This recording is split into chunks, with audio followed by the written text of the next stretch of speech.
பாவங்களுக்காக மரித்து அடக்கம் பண்ணப்பட்டு வேத வாக்கியங்களின்படி 3ஆம் நாளில் உயிர்த்தெழுந்து இன்று பரலோகிலும் நமது இதயங்களிலுமாக வாசம் பண்ணி கொண்டிருக்கின்ற கர்த்தராகிய இயேசு கிறிஸ்துவின் ஒப்புயர்வற்ற திருநாமம் இன்றும் என்றும் சதாகாலங்களிலும் மகிமைப்படுவதாக.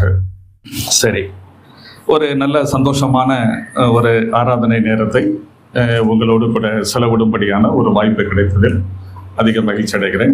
நேற்று நடந்த அந்த கூட்டங்களில் கர்த்தருடைய வார்த்தைகளை பகிர்ந்து கொடுப்பதற்கு ஆண்டவர் பலப்படுத்தினார், கிருபை அருளினார். ஆண்டவருக்கு நன்றி செலுத்துகிறேன். என்னை அழைத்து பயன்படுத்தியமைக்காக உங்களுக்கும் நான் நன்றி கூறுகிறேன்.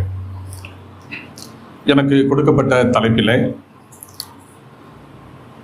அதாவது ஐக்கியத்தில், உபதேசத்தில், விசுவாசத்தில் நிலைத்திருத்தல் அப்படிங்கிறத பற்றி பேசும்படியாகவும், அதுக்கடுத்து சபையில் சகோதர சகோதரிகளின் பங்களிப்பு அப்படிங்கிற விஷயத்தை பற்றி சொன்னாங்க. இப்போ ஐக்கியத்தை பற்றி பேசினேன். அப்புறம் சபையில் சகோதரிகளுடைய பங்களிப்பு, சகோதரர்களுடைய பங்களிப்பு அது எடுத்து சொல்லணும்னு அவசியம் இல்லை. விவாதத்துக்குரிய விஷயங்கிறது சகோதரிகளுடைய பங்களிப்பு என்ன அப்படிங்கிறது தான். அப்போ அதை பற்றி வேத வசனம் என்ன சொல்லுதுங்கிறத உங்களுக்கு தெளிவுபடுத்தணும் அப்படிங்கிறதுக்காக அந்த விஷயத்தை பற்றி. அப்போ சகோதரிகள் அவர்களுக்கென்று அனுமதிக்கப்பட்டிருக்கிற வேலைகள் இருக்கின்றன. அந்த வரையறைக்குள் இருந்து கொண்டு அவர்கள் சபைக்காக பிரயாசப்படலாம். அப்படி பிரயாசப்பட்டிருக்கிறார்கள் அப்படிங்கிற உதாரணங்கள் எல்லாம் நான் உங்களுக்கு சொல்லி அந்த செய்தியை சொன்னது நினைவிருக்கலாம். அப்போ ஐக்கியத்தை பற்றி பார்த்தோம். சபையிலே சகோதரிகளுடைய பங்களிப்பு அப்படிங்கிற விஷயத்தை பற்றி நம்ம சிந்தித்தோம். இனி விசுவாசத்தில், உபதேசத்தில், விசுவாசத்தில் நிலைத்திருத்தல் அப்படிங்கிறது நம்ம சிந்திக்க வேணும்.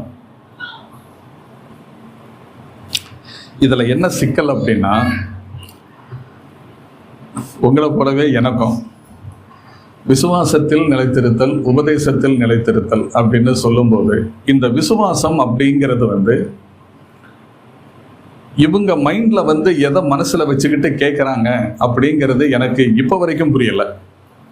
நான் சொல்றது புரிகிறது அல்லவா? இப்போ வரைக்கும் புரியலை. காரணம் என்ன அப்படின்னா, உதாரணத்துக்கு விசுவாசம் அப்படின்னு சொல்லும்போது பொதுவாக நம்ம என்ன நினைப்போம்? பொதுவாக விசுவாசம்னா நம்ம என்ன நினைப்போம்? நம்ம விசுவாசத்தோடு இருந்தால் நமக்கு ஒரு குறைவும் இல்லாமல் நம்முடைய எல்லா தேவைகளையும் ஆண்டவர் நமக்கு சந்திப்பார், குறைவில்லாமல் கொடுப்பார். அதற்கு நாம் விசுவாசத்தினால பெற்றுக்கொள்ளணும். நீங்கள் வேண்டிக் கொள்ளுகிறது எதுவோ அதை விசுவாசத்தோடு கேட்கணும். அதை பெற்றுக்கொண்டதாக நீங்கள் என்ன செய்யணும்? விசுவாசிக்கணும் அப்படிங்கிறதெல்லாம் நம்ம சொல்கிறோம். அதே மாதிரி ஒரு ஆபத்தில் இருக்கிற சந்தர்ப்பத்தில் விசுவாசத்தோடு நம்ம கர்த்தரை நோக்கி கூப்பிட்டா ஆண்டவர் அந்த ஆபத்துல இருந்து என்ன செய்வார்? விடுவிப்பார், காப்பார் அப்படியெல்லாம். அப்புறம் விசுவாசத்தோடு கூட இந்த மலைகளை பார்த்து பெயர்ந்து போக சொன்னால் அது என்ன பைபிளில் சொல்லியிருக்கிறது, அது பெயர்ந்து போயிடும். அப்போ விசுவாசம் நமக்கு தேவை அப்படின்னு நான் இதெல்லாம் சொல்லும்போது, விசுவாசங்கிறது நம்ம மைண்டில் என்ன வருது? நம்முடைய பல காரியங்களை சாதிக்கிறதுக்காக, நம்முடைய பல தேவைகளை ஃபில் பண்ணுறதுக்காக ஆண்டவரின் மேலே அசைக்க முடியாத ஆணித்தரமான நம்பிக்கை வைக்கிறது, அது விசுவாசம் அப்படின்னு சொல்கிறோம். சரி, ஆனால் இது 100க்கு 100 சரியா அப்படின்னு கேட்டால் சொல்ல முடியாது. ஏன்? எபிரேயர் நிருபத்தில் 11ஆம் அதிகாரம் விசுவாச வீரர்களுடைய பட்டியல் வருது இல்லையா? அந்த விசுவாச வீரர்களில் அந்த பட்டியலில் நீங்கள் வாசித்து பாருங்க, நான் உங்களுக்கு சொல்கிறேன் அப்படின்னு.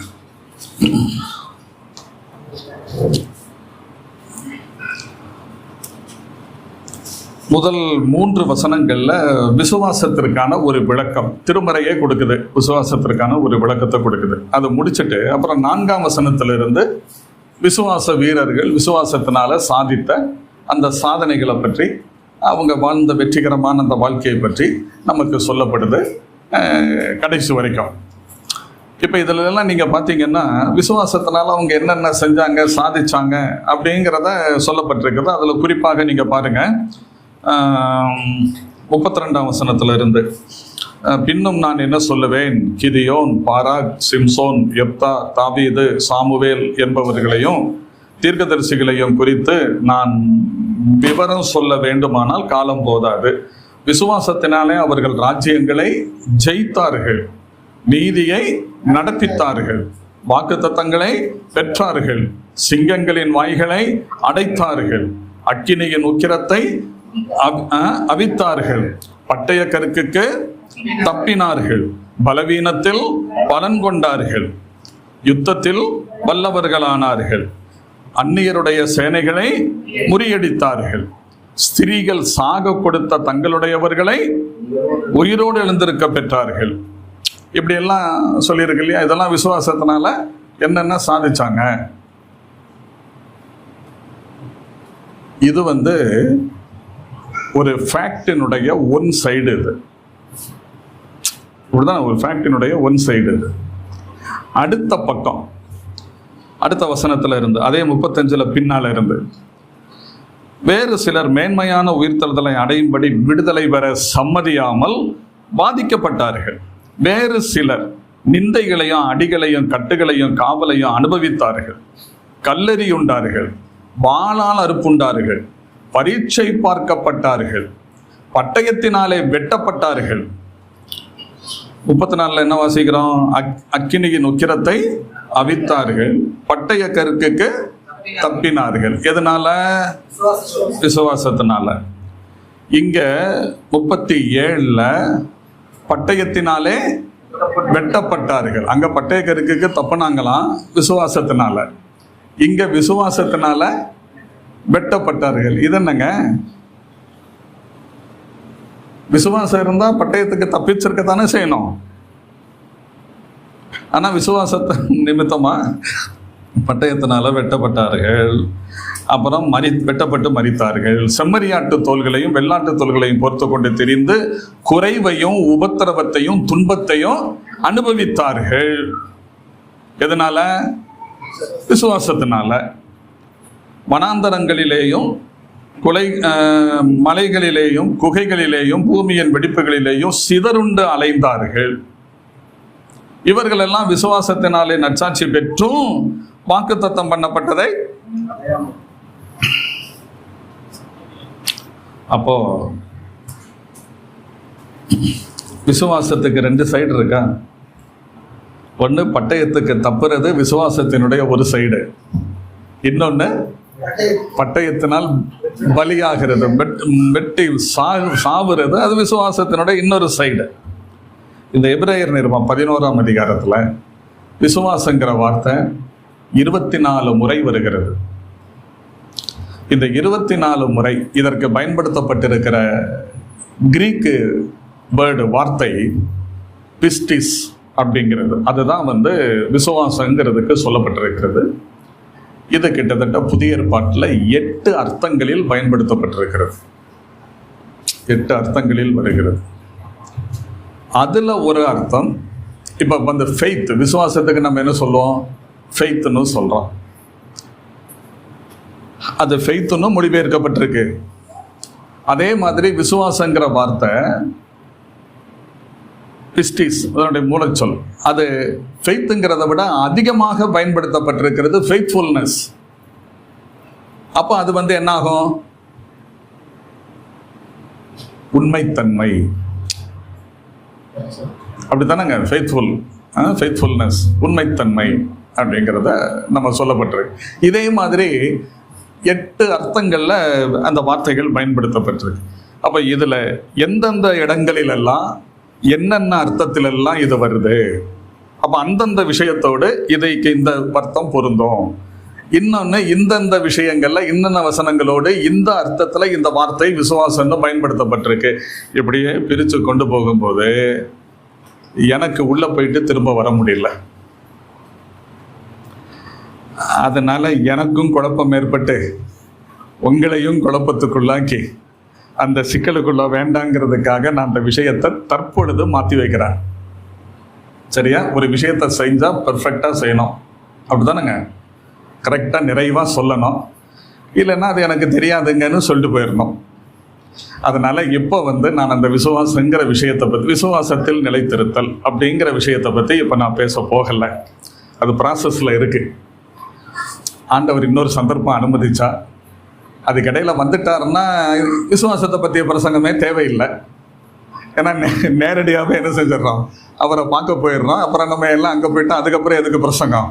அங்கே போய் நான் பைபிளை தூக்கிட்டு வந்துட்டீங்கன்னா அப்படித்தான் வந்துட்டேன்னு வச்சுங்க, அடப்பாவி இங்கேயும் வந்துட்டாரா அப்படின்னு நினச்சிருவீங்க. அதனால அங்கே போயிட்டா இதே தேவையில்லை. ஒரு வேளை வர்றதுக்கு தாமதம் இருந்தால் இந்த விஷயத்தை பற்றி நானும் படித்து எனக்கும் அதில் நல்ல திருப்தி ஏற்பட்டால் நான் உங்களுக்கு அந்த விஷயத்தை பற்றி சொல்கிறேன். இப்போ ஒரு விசுவாசங்கிறதுக்கு ஒரு மீனிங் என்ன வருதுன்னா, யூதாவுடைய நிருபத்தில் சொல்லுவார் 3ஆம் வசனத்தில், பிரியமானவர்களே, பொதுவான ரட்சிப்பை குறித்து உங்களுக்கு எழுத வேண்டும் என்று நான் கருத்துள்ளவனாய் இருக்கையில் பரிசுத்தவான்களுக்கு ஒரு விசை ஒப்புவிக்கப்பட்ட விசுவாசத்திற்காக போராட வேண்டும் என்று எழுதி உணர்த்துவது எனக்கு அவசியமாய் கண்டது அப்படின்னு சொல்றாரு. எதுக்காக போராடணுமா? எதுக்காக போராடணுமா சொல்லுங்க. வசனம் என்ன சொல்லுது? ஒரு விசை ஒப்புவிக்கப்பட்ட விசுவாசத்திற்காக போராடணும். ஒப்புவிக்கப்பட்ட விசுவாசம்னு சொல்றதுல இருந்து அந்த விசுவாசம் நம்மிலிருந்து தானாக உருவாகி வந்தது இல்லைங்கிறது தெரியுது. ஆமா தானே? ஒப்புவிக்கப்பட்ட விசுவாசம் தானே சொல்லியிருக்கு. அப்ப அது நம்மிலிருந்து இயல்பாக தன்னாலேயே வந்த விசுவாசம் கிடையாது. அப்ப அந்த இடத்துல அந்த விசுவாசங்கிறது விசுவாச கோட்பாடுகள், நம்ம என்ன உபதேசத்தை நம்புறோமோ விசுவாசிக்கிறோமோ அதுக்காக போராடணும். அப்ப அந்த இடத்துல ஒரு விசை ஒப்புவிக்கப்பட்ட விசுவாசங்கிறது நமக்கு ஒப்புவிக்கப்பட்ட உபதேச சத்தியங்களை குறிக்கிறது. அப்ப விசுவாசங்கிறதுக்கு அந்த மீனிங் வந்துருதா?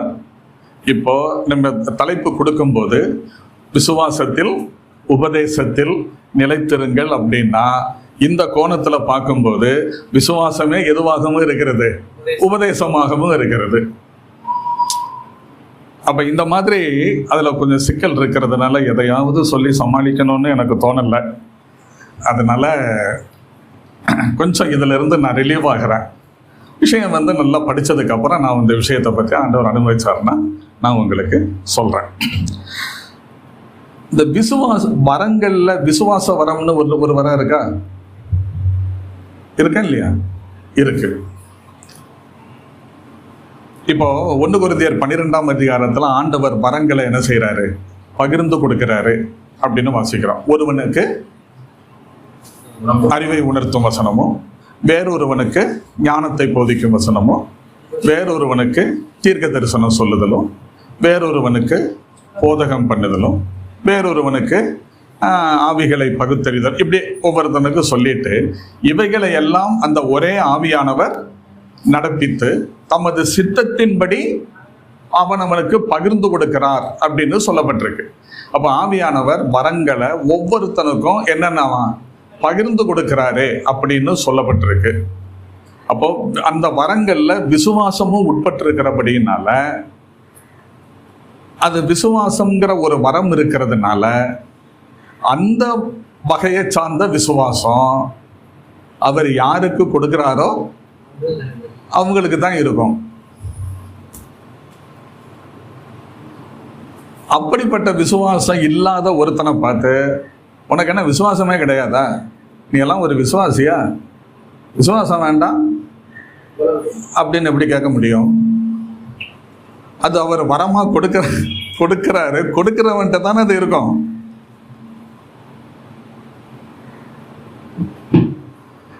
இப்படியே உள்ள நுழைஞ்சு போனா உங்களுக்கே இப்ப கொஞ்சம் தலை சுத்துது இல்ல?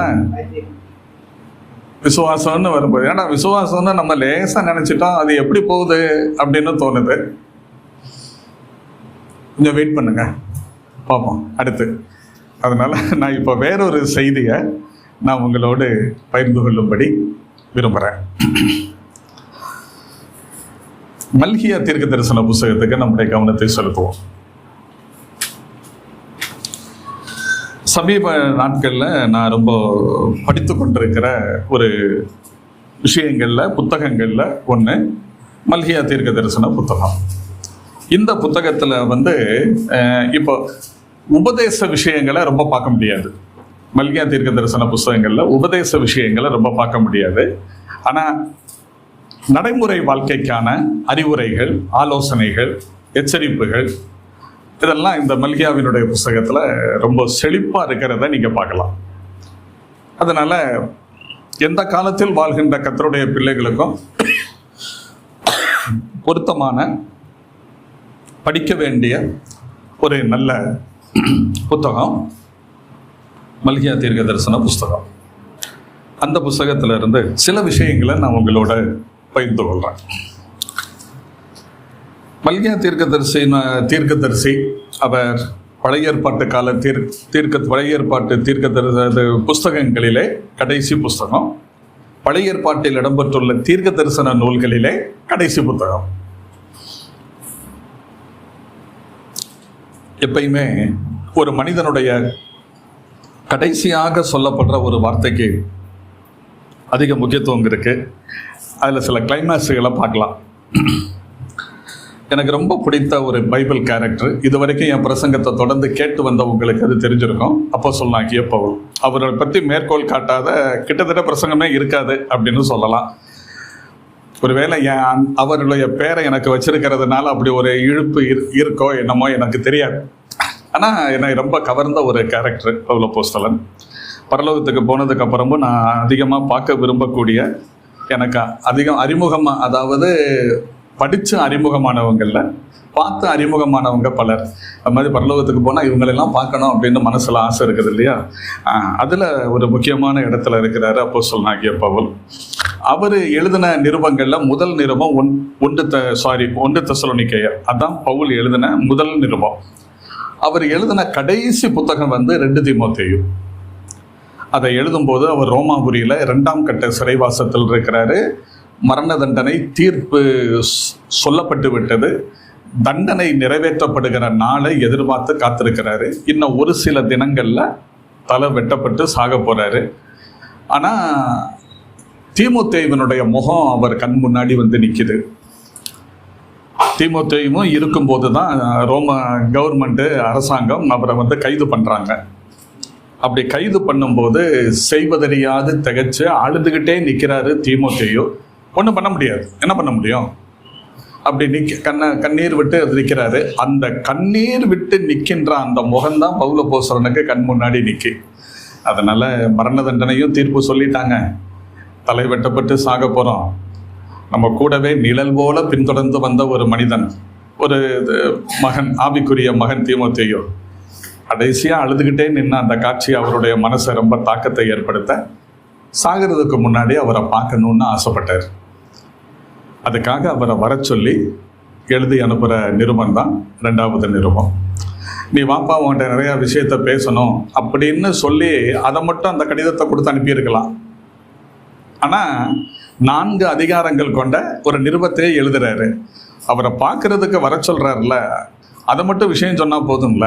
அப்படி ஒரு நிருபத்தை, இவ்வளவு 4 அதிகாரங்கள் கொண்ட ஒரு நிருபத்தை எழுதணுமா அப்படின்னு கேட்டால் ஆண்டவருக்கு அப்படித்தான் சித்தம் தோணுச்சு. ஏன் அதை மட்டும் சொல்லியிருந்தா அவர் கடைசியா என்னென்ன ஆலோசனைகள் சொல்ல விரும்புறாருங்கிறது நமக்கு தெரியாம போயிருக்கும்.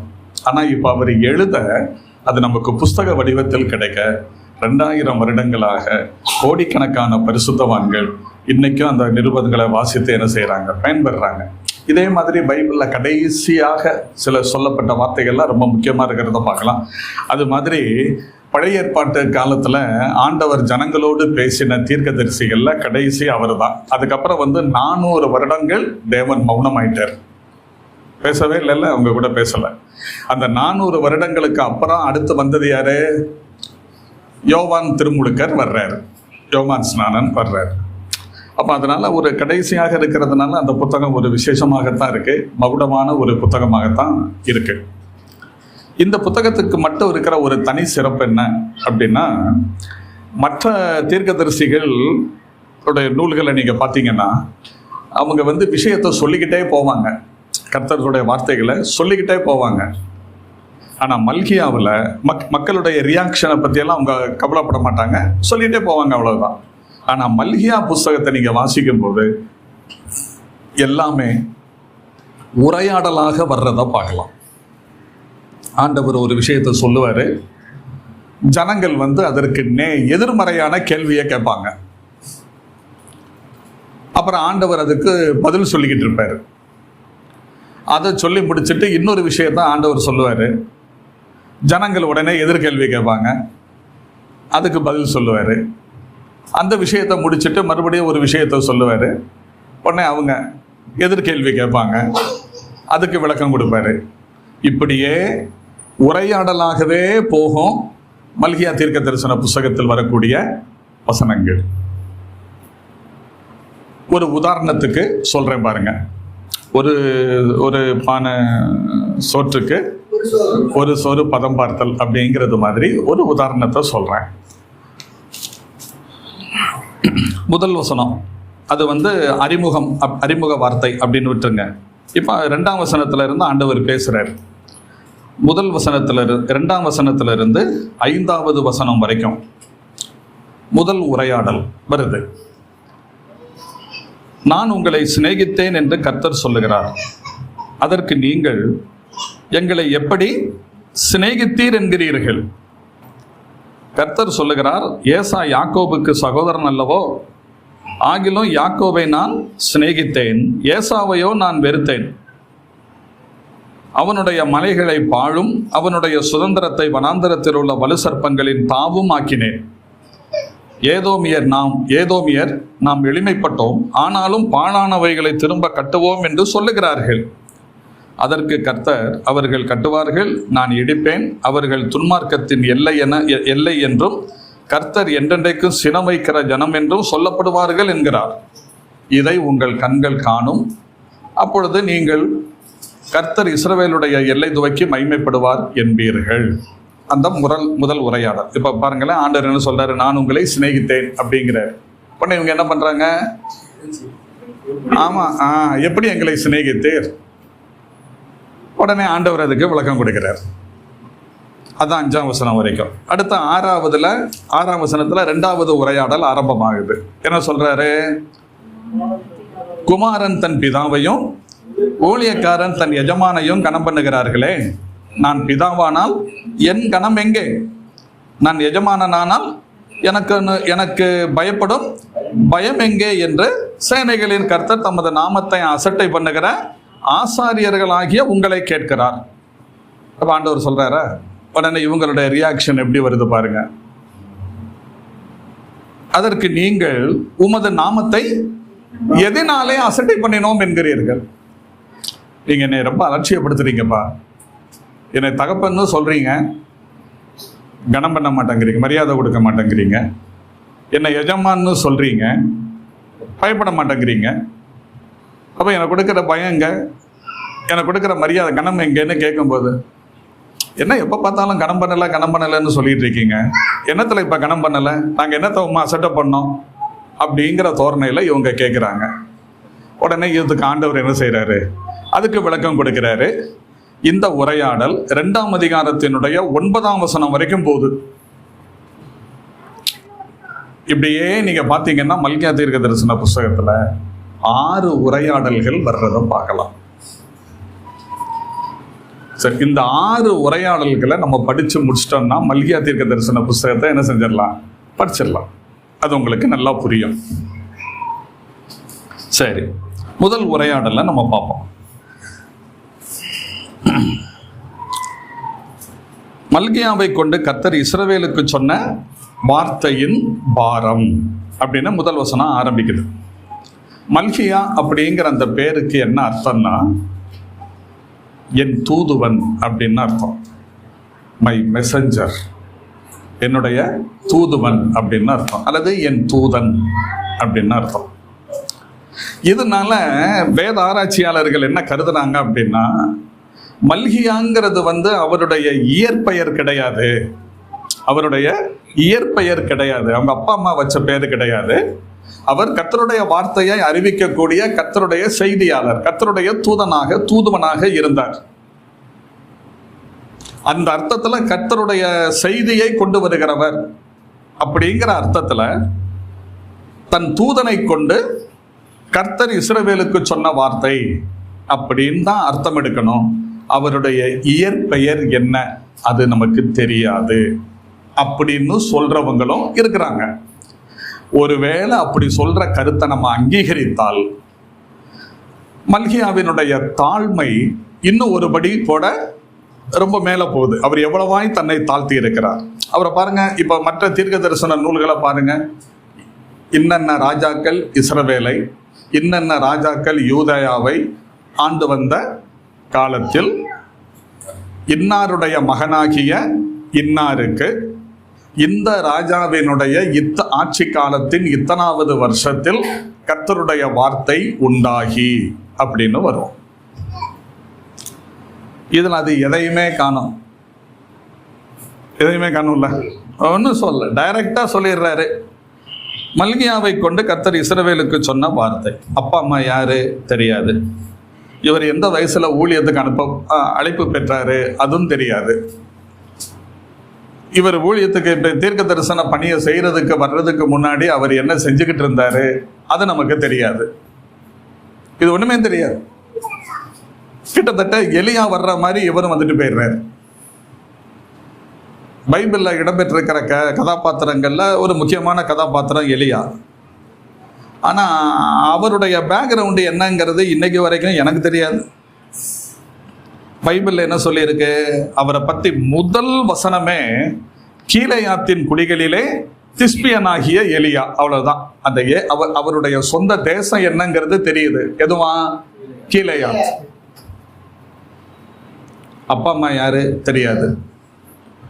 இவர் அவர் குடும்பத்துக்கு எத்தனாவது புள்ள அதுவும் தெரியாது. இவர் எப்ப ஊழியத்துக்கு வந்தாரு, எப்படி ஆண்டவர் அழைச்சாரு இதுவும் தெரியாது. அதான் ஆர்தர் பிங்க் அப்படிங்கிற ஒரு தேவனுடைய மனுஷன், ஒரு நல்ல எழுத்தாளர். பிரதர் கூட இந்த புத்தகத்தை வாசிச்சிருப்பார், ஆர்தர் பிங்கினுடைய நூல். அப்போ அவர் சொல்லுவார், எலியாவை பற்றி சொல்லும்போது குறிப்பிட்டிருக்கிறாரு, எலியா திடீரென்று புயல் போல தோன்றினார், சுழல் காற்றில் எடுத்துக்கொள்ளப்பட்டார். ரொம்ப நல்லா சொல்லியிருக்காருல. திடீர்னு புயல் போல வந்தாராம், சுழல் காற்றுல எடுத்துக்கொள்ளப்பட்டாராம். அது மாதிரி இவரு கர்த்தர் மல்கியாவை கொண்டு தம்முடைய தூதனை கொண்டு சொன்ன வார்த்தை. அவர் யாரு, அவர் பேர் என்ன அது தெரியாது அப்படிங்கிறாங்க ஒரு கூட்டம்.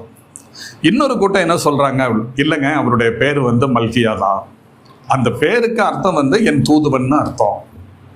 இப்ப நீங்க சொல்றது மாதிரி அது இயற்பெயரை காட்டாம அவருடைய பணியை முன்னிட்டு என் தூதுவன் அப்படிங்கிற அந்த அர்த்தத்துல சொல்லியிருக்கிறாரு, அந்த பேரை சொல்லியிருக்குது அப்படின்னு எடுத்தா ஏனைய தீர்க்கதரிசிகளும் அப்படித்தான் சொல்லியிருக்கணும், அப்படித்தான் எடுக்கணும். ஆனா மற்ற யாருமே எந்த தீர்க்கதரிசியும் தங்களுடைய அந்த இயற்பெயரைத்தான் தங்களுடைய நூல்களுக்கு ஆரம்பத்தில் சொல்லியிருக்கிறாங்க. அதுல இருந்து இது மட்டும் வித்தியாசப்படுறதுக்கு வாய்ப்பே இல்லை அப்படின்னு சொல்லக்கூடியவங்களும் இருக்கிறாங்க. இதுல இந்த ரெண்டாவது கருத்து தான் நானும் கூட நம்புறேன். சரி, ஆனா ஒண்ணு, தன்னை பற்றி எதுவுமே ரொம்ப சொல்லாம கர்த்தருடைய வார்த்தையை மட்டும் முன்னிட்டு அறிவிக்கிறார். இவர் மூலமா ஆண்டவர் வர்ற செய்தியினுடைய முதல் அம்சமே என்னதான், நான் உங்களை சிநேகித்தேன் அப்படிங்கிறார்.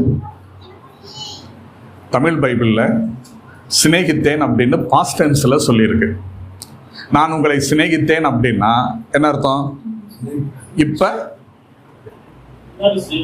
முன்னாடி சிநேகித்தேன், இப்ப இல்ல அப்படிங்கிற மாதிரி தோணுதான் இல்லையா? ஆனா இது சரியாக மூல மொழியிலிருந்து இதை மொழியாக்கம் செய்தால் அது பிரசன்ட் டென்ஸ்ல தான் வரணும். சிநேகிக்கிறேன், நான் உங்களை சிநேகிக்கிறேன் அப்படின்னு சொல்றார். இப்ப நம்ம மனசுல ஒரு கேள்வி, யாரை பார்த்து சொல்றாரு நான் உங்களை சிநேகிக்கிறேன்னு? அது தெரியுது, இஸ்ரவேல் ஜனங்களை பார்த்து தான் சொல்றாரு. ஆனா அவங்க எப்படிப்பட்டவங்க, எந்த நிலைமையில இருக்கும்போது அவங்களை சிநேகிக்கிறேன்னு சொல்றாரு அப்படிங்கிறத பார்த்தா தான் அந்த சிநேகிக்கிறேன்னு சொல்ற அந்த வார்த்தையினுடைய வேல்யூ அப்பதான் தெரியும், அதனுடைய மதிப்பு நமக்கு அப்பதான் தெரியும். அப்ப இதை நம்ம இவங்க எப்படிப்பட்ட நிலைமையில இருந்தாங்க, இவங்களுடைய வாழ்க்கை எப்படி இருந்தது, இவங்களுடைய ஆவிக்குரிய தராதரம் எப்படி இருந்தது அப்படிங்கிறதெல்லாம் நம்ம என்ன செய்யணும், பார்க்கணும். இதை பார்க்கணும்னா என்ன செய்யணும், மல்கியா தீர்க்க தரிசனம் முழுவதையும் வாசிக்கணும். வாசிப்போமா? வாசித்தோம்னா நேரம் போயிடும். அப்போ இதுல இந்த நீங்க வாசித்தீங்கன்னா கிட்டத்தட்ட ஒரு 22 24 வரைக்கும் உள்ளதான பாவங்கள் இவர்களுடைய வாழ்க்கையில இருக்கு, இஸ்ரவேல் ஜனங்களுடைய லைஃப்ல, அவங்களுடைய ஜீவியத்துல. இப்ப நான் ஒரு குழு கொடுத்துட்டேன்ல, இப்ப நீங்க என்ன செய்யுங்க, மல்கியா தீர்க்க தரிசன புஸ்தகத்தை வீட்டில் போய் உட்கார்ந்துட்டு இஸ்ரவேலர்களுடைய பாவங்கள் மல்கியாவில் அப்படின்னு ஒரு தலைப்பு போட்டுட்டு நீங்க வாசித்துட்டு அப்படியே நம்பரை போட்டு வசனத்தை போட்டு எழுதி வைங்க.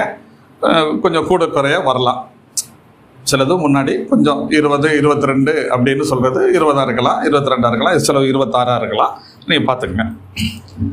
அப்ப ஆக மொத்தம் இவ்வளவு குறைகள், பாவங்கள், குற்றங்கள் அவங்க மத்தியில இருக்கு. நான் உங்களை சிநேகிக்கிறேங்கிறார். ஆச்சரியம் இல்ல? நம்ம என்ன சொல்லுவோம், நீ நல்லவனா இருந்தா நான் நல்லவனா இருப்பேன், நல்லவனுக்கு நல்லவன். நீ கெட்டவனா இருந்தா நான் படும் மோசமானவனா இருப்பேன். இப்படி நம்ம டயலாக் விடுறோம்ல. ஆண்டவர் அப்படி இல்லை. இவங்க நல்லவர்களாக இல்லாத போதும், ஆண்டவருக்கு துரோகம் செய்து கொண்டிருந்த போதும், அது என்னங்கிறத நீங்க வாசித்து தெரிஞ்சுங்க. அந்த சூழ்நிலையில அவங்க என்ன சொல்றாரு ஆண்டவர் அவங்கள பார்த்து, நான் உங்களை சிநேகிக்கிறேன். இந்த அன்பை நினைக்கும் போதே ஆச்சரியமா இல்ல? ஆமாவா இல்லையா? இதை கேட்டாலே அந்த அன்புக்கு எவ்வளவு உண்மையா இருக்கணும்னு தோணுது. இப்படிப்பட்டவருக்கா நம்ம புறமுதுகு காட்டிக்கிட்டு இருக்கிறோம், இப்படிப்பட்டவருடைய வார்த்தையா நம்ம மீறிக்கிட்டு இருக்கிறோம், அந்த எண்ணம் தானே வரணும். சரி, இப்ப இந்த வார்த்தை இவங்க சொன்ன உடனே இவங்க என்ன செஞ்சிருக்கணும், இவங்களுடைய ரியாக்ஷன் எப்படி இருந்திருக்கணும்? இப்ப இதை உங்களை பார்த்து ஆண்டவர் சொல்றாரு, தூவிபுரத்தில் கூடி வர்ற சபையாராகிய உங்களை பார்த்து ஆண்டவர் சொல்றாரு, நான் உங்களை சிநேகிக்கிறேன்னு. என்ன சொல்லுவீங்க? ஆமா ஆமா, பெரிய நேசிக்கிறாராம், ரொம்ப நேசம்தான் தெரியுது இல்ல, அப்படியா சொல்லுவீங்க? பொத்துன்னு காலில் விழுந்துருவீங்க. கரெக்ட். நம்முடைய ரியாக்ஷன் அப்படித்தான் வரணும். ஏன்னா அந்த ஒரு 20 22 வரைக்கும் பாவங்கள் அவங்ககிட்ட இருக்குன்னு சொன்னேன்ல, இதுல சில விஷயங்கள் அவங்களுக்கே தெரியலன்னு வச்சுக்கோங்க. அத்த எல்லா பாவங்களும் அவங்களுக்கு பாவம்னு தெரியாவிட்டாலும் பாதியாவது அவங்களுக்கு பாவம்னு தெரியும்ல, தெரியுமா இல்லையா? அப்ப அந்த உணர்வு அவங்ககிட்ட இருக்கும் போது அவங்களோட ரியாக்ஷன் எப்படி வரணும்?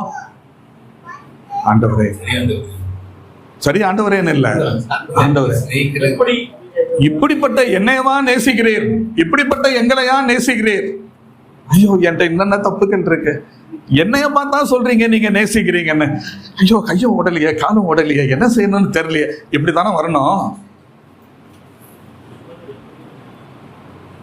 இதை விட்டுட்டு இவங்க என்ன பண்றாங்க? ஆமா ஆமா, நேசிக்கிறீர். என்னத்தை நேசிக்கிறீர்? எப்படி நேசித்தீர் அப்படின்னு, சிநேகிக்கிறீர் அப்படின்னு கேட்கிறாங்க. அப்ப இப்படி எதிர்மறையான கேள்விதானே கேட்கிறாங்க. இப்படி கேட்கறதுல இருந்து இவங்களை பத்தி நம்ம என்ன புரிஞ்சுக்கிட முடியுது?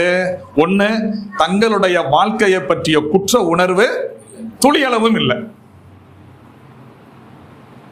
நம்ம எப்படி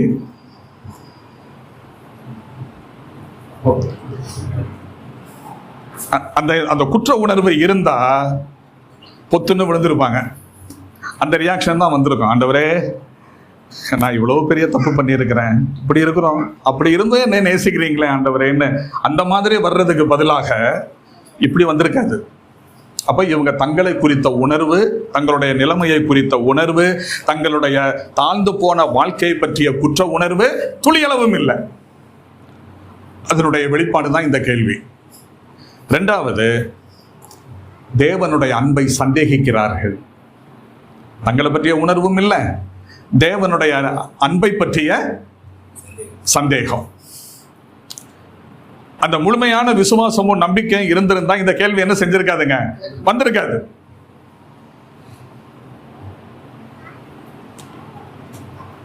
இப்ப நமக்கு அடுத்த ஒரு கேள்வி வருது, இவங்க ஏன் இவ்வளவு விரக்தியா கேட்கிறாங்க? நான் உங்களை சிநேகிக்கிறேன்னு சொல்லும் போது எப்படி எங்களை சிநேகித்தீர் அப்படின்னு ஒரு விரக்தி மனப்பான்மையில கேட்கிற மாதிரி தானே இருக்கு. அப்ப இப்படி அவங்க கேட்கக்கூடிய அளவுக்கு அப்படி என்ன இவங்களுக்கு விரக்தி வந்துருச்சு? ஏன் இப்படி அவங்களுடைய மனசுல என்ன போராட்டம்? இவங்க கேட்கிற இந்த கேள்வி வாசிக்கும் போது எனக்கு யாரு கேட்ட கேள்வி ஞாபகத்துக்கு வருது தெரியுமா? ஒரு மனிதன், இஸ்ரவேலர்கள் மீதியானியர்களுக்கு அடிமைகளா இருந்தாங்க. மீதியானியர்களுடைய அடிமைகளா அவங்களுடைய கண்ட்ரோல்ல இருந்தாங்க. அவங்க இவங்களை ஆதிக்கம் பண்ணிக்கிட்டு இருக்காங்க. இவங்களுக்கு விளைகிற விளைச்சல்களை எல்லாம், ஆடு மாடுகள் ஆஸ்திகள் எல்லாம் அவங்க கொள்ளையடிச்சு கொண்டு போயிடுவாங்க. இவங்க பாம்பு அரும்பாடுபட்டு கஷ்டப்பட்டு எல்லாம் பயிரிட்டு நல்லா விவசாயம் பண்ணி தானியத்தை எடுத்திருப்பாங்க. அவங்க எல்லாத்தையும் அடிச்சுட்டு போயிடுவாங்க. இப்படிப்பட்ட ஒரு சூழ்நிலையில ஒரு தைரியசாலி நல்லா விவசாயம் பண்ணி நல்ல தானியம் கிடைச்சிருக்கு. ஆனா எல்லாரும் தெரியக்கூடிய அளவுக்கு வழக்கமா செய்யற களத்துல போட்டு அடிச்சா எதிரிகள் வந்து என்ன செஞ்சிருவான், எல்லாத்தையும் கொள்ளையடிச்சுட்டு போயிடுவான்னு எண்ணெய் ஆட்டக்கூடிய செக்கு இருக்குல்ல, அந்த திராட்சை ரசம் எடுக்கக்கூடிய செக்கு, அதுக்கு பக்கத்துல வச்சுக்கிட்டு போர் அடிச்சுக்கிட்டு இருக்கிறான். அப்ப கர்த்தருடைய தூதனானவர் வந்து சொல்றாரு, பராக்கிரமசாலியே, கர்த்தர் உன்னோட இருக்கிறார். இந்த சம்பவம் உங்களுக்கு ஞாபகம் இருக்குல்ல? யார் அவரு? கிதியோன்.